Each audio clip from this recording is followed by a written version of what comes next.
Mendengar kata gangster, pasti yang terbersit di pikiran kita berisi sekumpulan pria yang memiliki penampilan gahar, penuh dengan tato, dan siapapun takut dengannya.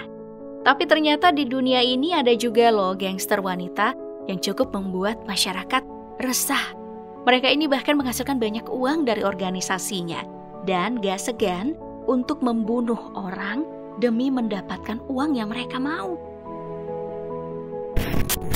Salah satunya adalah Rafaela de Alterio atau yang dikenal sebagai Big Kitten.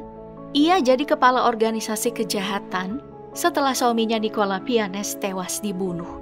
Sebagai kepala geng Camorra, ia akrab dengan kekerasan. Di sepanjang hidupnya, geng Camorra ini udah terlibat dari 4.000 pembunuhan selama 30 tahun terakhir. Namun semua aksinya berakhir di tahun 2012 silam. Polisi Napoli, Italia berhasil menangkap De Alterio bersama 65 orang tersangka lain dalam serangkaian penggerebekan.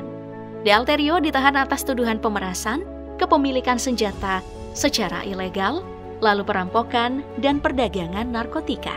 Bersama kawanan mafia, De Alterio juga diyakini menggunakan kekerasan dan intimidasi untuk bersaing dalam menguasai perdagangan uang palsu.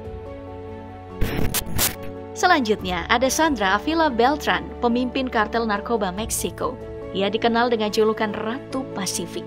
Julukan Ratu nggak sembarang disematkan publik. Avila ternyata keponakan dari Miguel Angel Felix Gallardo, pendiri kartel narkoba Guadalajara. Avila juga punya hubungan erat dengan raja narkoba Rafael Caro Quintero. Beltran telah menikah 2 kali. Yang pertama dengan mantan polisi, lalu yang kedua dengan pedagang obat kubis. Kedua suaminya dibunuh oleh pembunuh bayaran. Pada tahun 2002 silam saat anak laki-lakinya diculik dan para penculiknya dibayar tebusan $5 juta atau setara dengan 700 miliar rupiah, barulah polisi curiga terhadap kegiatan Avila. Lalu pada tahun 2007, wanita kelahiran 1960 itu didakwa terlibat dalam kejahatan terorganisir dan perdagangan narkoba. Ya, meski banyak tuduhan dijatuhkan, hukumannya masih ditambah karena kasus kepemilikan senjata ilegal dan pencucian uang. Judy Moran adalah pemimpin gangster keluarga Moran. Keluarga itu dikenal sebagai kelompok gangster yang berbasis di Melbourne, Australia. Mereka memperdagangkan obat-obatan terlarang, serta ditakuti publik dan jaringan penjahat bawah tanah. Meski begitu, kejahatan Moran berbalas dengan kehilangan kedua suami dan anaknya dalam pembunuhan geng. Judy menikah lagi dengan Lewis Moran dan memiliki seorang putra, Jason Moran. Jason Moran ditembak dan terbunuh di tahun 2003. Lalu di tahun 2009, saudara ipar Judy, Des Moran, dibunuh dengan cara ditembak. Judy Moran lalu dijatuhi hukuman 26 tahun penjara lantaran dituduh dan dihukum atas pembunuhan saudara iparnya, Des Moran. Maria Leon adalah ibu dari 13 anak, tapi dia juga seorang kepala geng yang bertanggung jawab atas banyak kejahatan, di antaranya penyelundupan narkoba, perdagangan manusia, dan pembunuhan.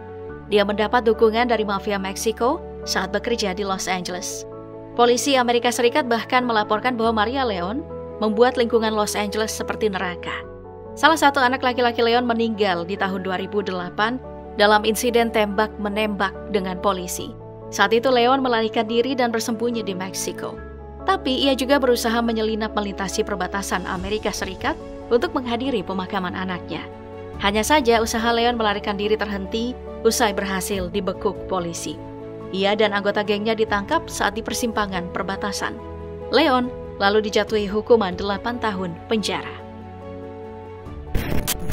Tak seperti gangster lain yang menakutkan, Claudia Ochoa Felix memiliki penampilan yang menarik. Ia cantik dan seksi. Ia juga memiliki banyak julukan, seperti Kim Kardashian kejahatan terorganisir atau Kim Kardashian of Organized Crime, lalu Ratu Anthrax, Emperatriz de los Anthrax, dan El Capo Felix. Siapa sangka di balik kecantikannya, Felix ini adalah kepala geng Los Anthrax pada tahun 2014 dan bertanggung jawab atas ratusan pembunuhan. Geng itu adalah organisasi perdagangan manusia paling kuat di dunia dan memiliki akses ke sejumlah besar uang dan sebuah custom-made senjata kelas AK-47. Sebelumnya, geng Los Antrax diketuai oleh pacar Felix, Jose Rodriguez Arechiga atau El Chino Gamboa. Setelah ia ditangkap polisi, kepemimpinan geng itu pun diambil alih oleh Felix. Tak hanya memimpin geng sadis, Felix juga ternyata seorang influencer di Instagram. Ia kerap membagikan aktivitas hariannya dan foto-foto seksinya. Sementara itu pada tahun 2009 lalu Felix ditemukan tewas secara misterius di ranjang rumahnya di Culiacan, negara bagian Sinaloa Barat Laut, Meksiko. Marlorida Diana Cacon adalah salah satu orang yang paling berkuasa di dunia narkoba. Dia memimpin salah satu jaringan penyelundupan narkoba terbesar di Amerika Serikat dan menjadi pencuci uang terbesar di Guatemala, sehingga pers sempat menjulukinya sebagai Ratu dari Selatan. Dia diduga menyelesaikan transaksi uang kotor melebihi puluhan juta dolar setiap bulannya. Mencoba untuk menutupi sejumlah besar uang yang dia bawa, Cacon memulai Bigoton Milionario, sebuah lotre yang dikelola secara pribadi. Skala besar operasinya memicu perhatian kantor pengendalian aset luar negeri, Departemen Keuangan Amerika Serikat. Cacon dan gengnya juga terlibat dalam perdagangan narkoba Meksiko dan menjadikannya tokoh penting dalam perdagangan narkotika. Cacon kemudian dinyatakan bersalah dan dijatuhi hukuman 12 tahun penjara. Tetapi pada tahun 2019, mahkamah kemudian mengurangi hukumannya menjadi 5 tahun setelah dia memberikan informasi tentang kasus lain yang melibatkan kartel Los Zetas dan Sinaloa. Dia dibebaskan dari penjara pada Februari 2019. Lahir pada tahun 1973, Rosetta Cutolo adalah kakak perempuan dari mantan bos Camorra, Rafael Cutolo, yang juga menjadi ketua gangster Nova Camorra Organizata. Rafael akhirnya dipenjara dan merasa bahwa saudara perempuannya Rosetta adalah satu-satunya orang yang dapat dipercaya dengan menyerahkan operasi sehari-hari keluarga kriminalnya kepadanya. Menyelesaikan tugas yang didelegasikan kepadanya oleh saudara laki-lakinya melalui percakapan di penjara, Cutolo segera menjadi gangster dan kekuatan sejati di balik keluarganya. Rosetta terlibat dalam perdagangan kokain dengan kartel narkoba Amerika Serikat. Mereka juga terlibat dalam usaha untuk meledakkan markas polisi setempat dan menjadi inspirasi bagi Korista, sebuah film yang dibuat untuk menggambarkan kehidupannya. Dengan menghasilkan miliaran dolar, Rosetta juga berhasil terlibat dalam segala hal, mulai dari politik hingga pengelolaan limbah. Mereka bahkan menjadi bagian dari perdagangan susu, ikan, dan kopi di negara itu. Rosetta Cutolo akan memegang jabatannya selama 15 tahun, menjadi salah satu wanita paling berkuasa yang pernah memimpin organisasi kriminal. Dia begitu sukses. Dia membeli dan tinggal di sebuah kastil besar dengan 365 kamar. Sebuah penggerebekan penegakan hukum skala besar pada tahun 1981 menyebabkan kejatuhan dari keluarga Cutolo ini. Rosetta berhasil menyelinap keluar dari pintu masuk rahasia dan tetap menjadi buronan selama 12 tahun. Pada 1993, pada usianya yang ke-57 tahun, polisi akhirnya menemukan tempat persembunyiannya. Cutolo akhirnya menyerahkan diri tanpa perlawanan dan mengatakan jika dia lelah menjadi buron. Rosetta kemudian didakwa dengan tuduhan terlibat mafia dan setelah pengacaranya membebaskannya dari 9 tuduhan pembunuhan, ia dijatuhi hukuman 9 tahun penjara. Hukumannya kemudian dikurangi menjadi 5 tahun. Jamaica Quinpin Thompson memiliki latar belakang kehidupan yang miskin. Inilah yang awalnya membuat ia beralih ke kehidupan kriminal bersama suaminya yang bernama Anthony Mosley. Thompson menciptakan bisnis kokain yang sangat besar. Sepanjang tahun 1980-an, mereka menjual obat-obatan terlarang di Los Angeles. Setelah Mosley ditembak dan dibunuh, Thompson merasa frustasi, namun memutuskan untuk tetap melanjutkan bisnis perdagangan narkoba. Dia menemukan pasangan baru yang akhirnya ditangkap dan Thompson dikhianati oleh pasangannya itu. Thompson menjadi buron selama 5 tahun, namun kembali ke Los Angeles untuk kelulusan kelas anaknya. Dia lalu ditangkap dan dijatuhi hukuman penjara maksimal 15 tahun. Nah, mantan model pakaian dalam ini juga terlibat dalam lingkaran perdagangan narkoba. Ia bersama rekan model lainnya membawa 1 tas berisi kokain dari Argentina menuju London. Surat penangkapan internasional bagi wanita asal Kolombia ini dikeluarkan oleh Interpol dan setelah menjadi buron selama 5 bulan, ia akhirnya ditangkap di Argentina pada tahun 2010, negara yang sekaligus menjadi tempat penahanannya hingga saat ini.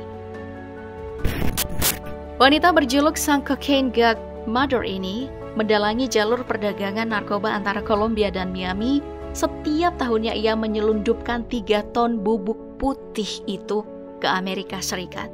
Catatan kejahatan wanita asal Kolombia ini termasuk membunuh anak saat berusia 11 tahun, menikam pesaingnya di Miami Airport, dan menemukan strategi pembunuhan bersepeda motor.